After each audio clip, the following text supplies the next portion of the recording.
ময়না পালতো, ময়না তোতা পাখি যেটা কথা বলে পালতো।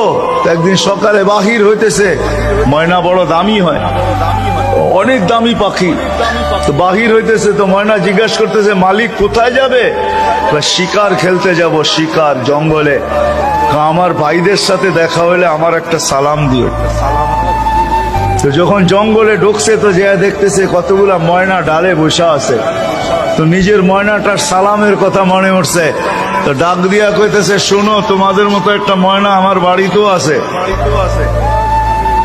সে তোমাদেরকে সালাম দিছে। এই কথা বলতে দেরি এই ময়নাগুলা ডালের থেকে পড়া মরতে দেরি হয় না। তার মন খারাপ হয়ে গেছে যে ওর সালামে এমন কি বিষ মিশানো ছিল যে এত দামি দামি 12-13টা ময়না মরে গেল। তো শিকার না খেলেই বাড়িতে চলে আসছে। তো ময়না জিজ্ঞাসা করছে, মালিক এত তাড়াতাড়ি